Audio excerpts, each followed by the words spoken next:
You can always tell this is the start of the BBC snooker season. Sorry about that. That when you see Hazel broadcasting from the top of that monument on next to the Hilton Hotel. Okay, the season started now. Totally iconic sight. And it's usually slippy, actually. I mean, the number of times we've been up there and there's been ice, and I think there's a couple of times we couldn't get up there because it was just too dangerous. Because what you don't see, and you've done it, I'm sure, Stephen. There's just a great big drop on the far side of that wall. You've got to be actually quite careful. So like, hello, whoops. But it's great. Good to it would be a tough start to the tournament if you went off there, I think. Yes, you've broken limbs. But what's it like as an actual tournament to cover? Like, leaving aside how lovely the city is, what's how is it to work on? Well, it's gone through various incarnations in the time that I've been doing it. I mean, Stephen's gone on through very many more than that. But when we first went to York, everybody was in love with it and it was great. And we still had the sort of seedings through to the final stages. And then, of course, we went to the flat draw, and that fundamentally changed the nature of the championship. And it was a sort of blur of cues and players in through the outdoor and vice versa. And it was hard to keep track, actually. It was hard to make sense as an event of what was going on. So I, for one, and I think probably many of the players, and Stephen will know this better than I think they've welcomed the return of that exclusivity factor. And I really appreciated it. Particularly last year, you thought, right, okay, this is the start of the Triple Crown Series. It's a proper event again, yeah. Because at the UK Championship, it is one of the majors, and it feels like a major again. I think the fact that peoples are seeded through and everything, it feels a much bigger event. Hazel, I was going to ask you, how many different UK venues have you done? Because there's been so many moves over the years. Yeah. Well, I mean, York was the first one that I did, and then of course we went off to where was it again? Telford. We were in Telford for a bit, weren't we? Yes. In fact, we had that amazing final between.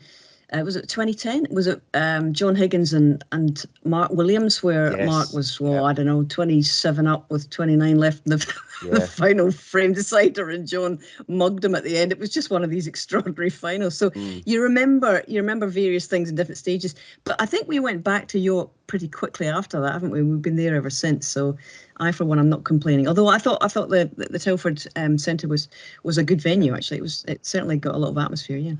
I remembered Steve Davis doing a feature at Ironbridge, which was one of the most beautiful places around that area in Shropshire. And it was he did this wonderful feature. I'm going back to icy times here, and he sort of wandered around on that fantastic, beautiful area and got very cold, I think. So yeah, it's amazing the things you remember from all these championships. But no, I for one very much looking forward to going back. There's a long history of people having to wander around doing features for those bits between frames. It's sort of for the BBC snooker fan, it's almost as much fun as the actual game is watching what they've come up with this time. Right. Yeah.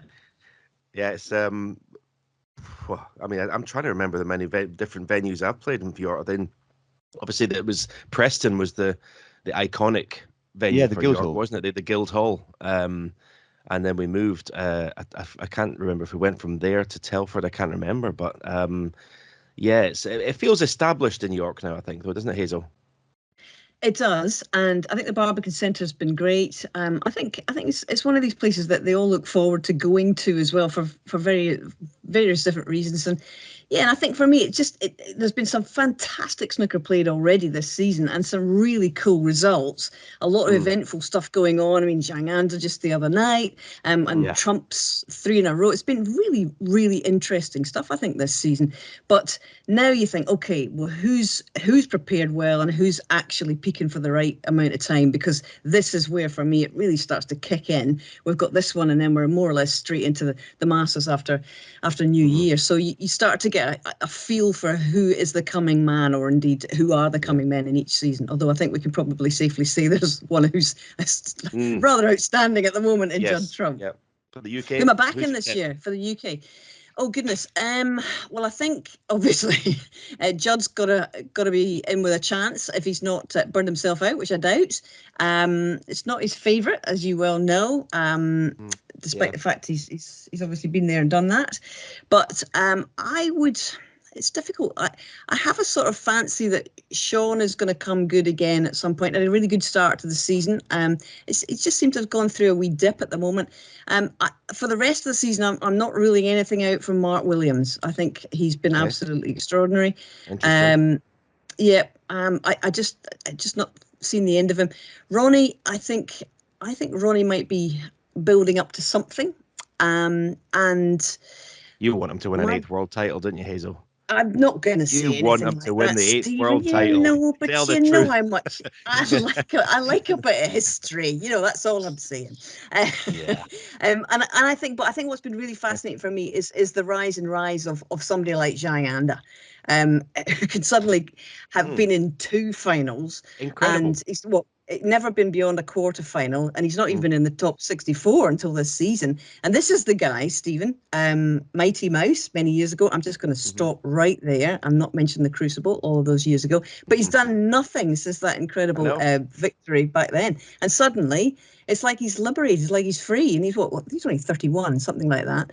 But as Ronnie said after he lost to him in the semi-final, where's he been for the last 12 years? Well, he's always been there, and suddenly, and I don't know, what is it that happens in a player's life that they can suddenly propel themselves after all of this time serving their apprenticeship into the upper echelons? It's amazing. It's fascinating, isn't it? Almost any other sport, if someone had sort of disappeared up to about 31, you'd be writing them off. But snooker has these incredible narratives where people have a third act in their career, like the way Mark Williams sort of got better and better. Or it's an amazing thing about snooker. Someone can be off your radar for a decade, like Handa, and then one day you remember what a great player he was. There's got to be other ones of those out there waiting to surprise us.